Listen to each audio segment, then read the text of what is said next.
Mwadzuka bwanji amara anzanga kwina kulikonse kumene muli. Lero pa 6 February tsiku lache ndikukhala lachisanu 2026. Uthenga wanga wa lero ukhala chiyambi chomwe ineyo chinandichitisa kuti ndizipereke nsembe munyengo yovuta yomwe wina aliyense ankakanika kudzuka andi kumati ukayerekeza kudzuka iyayi umaona anyamata zikwanje akubwera ndikupanga chipongwe kukhapidwa kapena kusakaziridwa katundu wako. Koma nyengo imeneyi ndi yomwe ineyo ndinadzukanso kuti iyayi Malawi sangakhale mmene zikuchitikira zinthumu. Kodi chinandichitisa ndi chani? Pamene ndikufotokoza chomwe chinandichitisa ine kudzuka, mawu amenewa apite straight ku usogoleri wa Profesa Arthur Peter Mutharika ndi chipani cha DPP. Ndikunena kumbali yanga mmene ineyo ndinayambira. Kuwawidwa mtima kunandipeza pa nthawi yomwe Chilima anafa pa ngozi ya ndege ku Chikangawa. Chifukwa chake mu mtima wanga, mzimu wanga unandiwuza kuti imenejayo si ngozi, ngakhale pano sindimanena kuti ni ngozi wamba, koma anthu aja anachita kuphedwa. Anthu aja anachita kuphedwa. And mawu awa ndinati apite ku DPP chifukwa chani? Ndimakhulupiriranso kufikira pa nthawi yomwe ndikutulutsa video iyi lero kunena kuti Profesa Arthur Peter Mutharika anabwerera pa mpando paja chifukwa cha ngozi yomwe inachitika ku Chikangawa. Chifukwa anthu m'mitima mwawo msanje tuchitipa amakhala akudziwa kunena kuti ngozi imeneja sinachitike mwawamba. Anthu aja anachita kuphedwa. Ndi pamene chipani cha MCP chinapalamula mkwiyo kuchokera wa anthu mdziko muno m'Malawi muno, komanso mkwiyo pamaso pa Mulungu. Ndimadziwa kuti anthu ofanana ndi ine amene ndithu ndinafika kudzuka mmamawa ndikunyamula foni yanga ndikuyamba kumajambula video yotsutsana ndi chipani cha Malawi Congress Party ndi kuwawidwa mtima kuimfa imene ijayo, kuona kunena kuti nazafika zinthupa pakutengera nkhanza zonse zomwe zaonesa Malawi Congress Party kufikira poyamba kuchosa moyo wa munthu amene anali vice president wa dziko lino. Palibenso chabwino china chilichonse chomwe tinkachiyembekezera kuti ku Malawi Congress Party chingatuluke. Ganizo lomwe linali ndine, mkwiyo unali ndine, ndimakhulupirira kufikira pa siku lalero kunena kuti ndi womwe unali mwa munthu wina aliyense m'Malawi amene anadzuka pa 16 September 2025 kukaponya voti ija.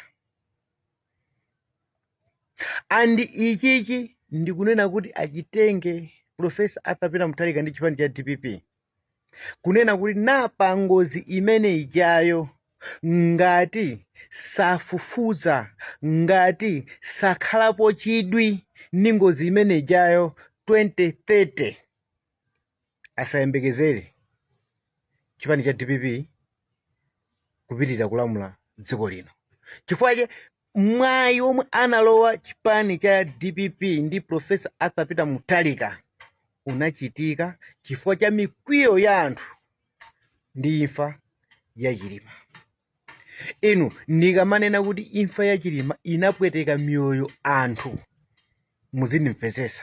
Tisazitenge simple chifukwa patenga nthawi yayitali, kapena panopa tikuzitenga nkhati zinthu zopanda ntchito, osazindikira kuti kodi Mulungu anapanga chani, kodi anthu anapanga chani pa 16 September pake, kodi chenicheni chinachitisa kuti zikhale zinthu mmene zilili pano. Ndikumanena kuti Professor Arthur Peter Mutharika lero ndi president, chinachitika ndi chani?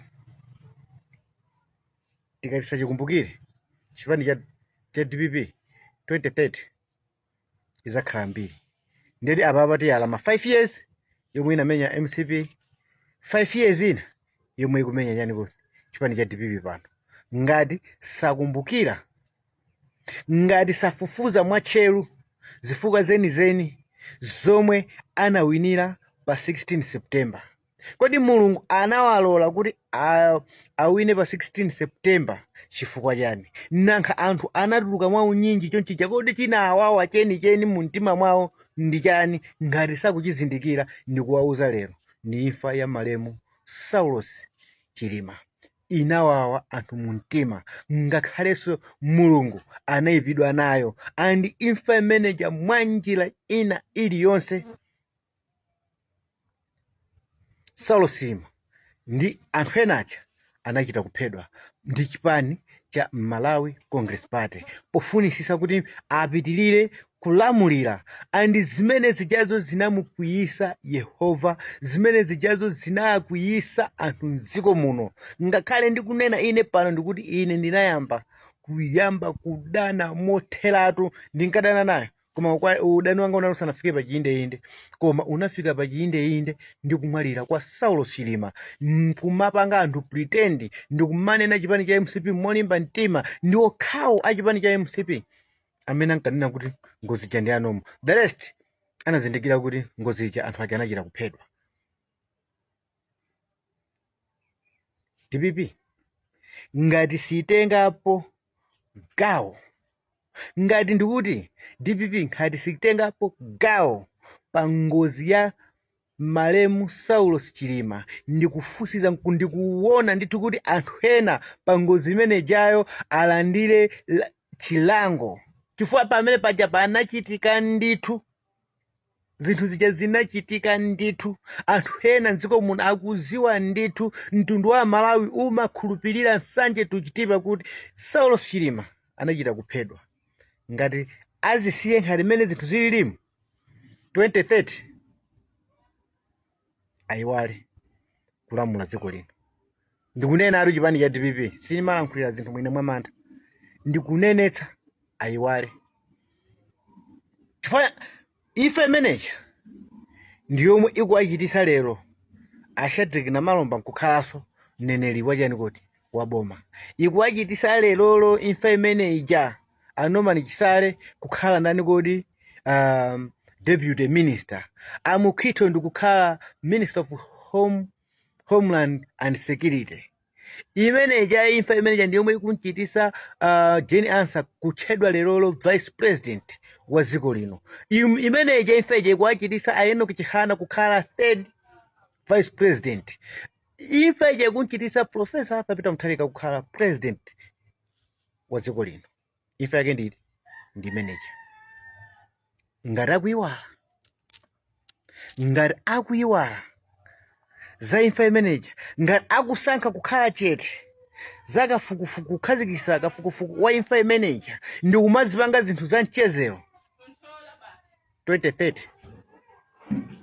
chipani cha DPP chikhala chikutuluka mbombe. Sinakhalepo supporter wa chipani cha UTM and sindikulankhula on behalf ku chipani cha UTM. Chipani cha UTM tichisiye apo, tingotenga vice president iso timusiye apo. Ndikulankhula chifukwa cha late malemu Saulos Chilima, ndi amene ndikulankhulira mawu amenewo. Chifukwa chinachitika pamene paja ndi chiwembu, and ndikunena again and again, chipani cha DPP chitengepo gawo pa imfa imeneja, ndikufufuza kuti chenicheni chinachitika ndi chani. Ngati panali negligence yakagwiridwa ntchito, anthu alandire chilango.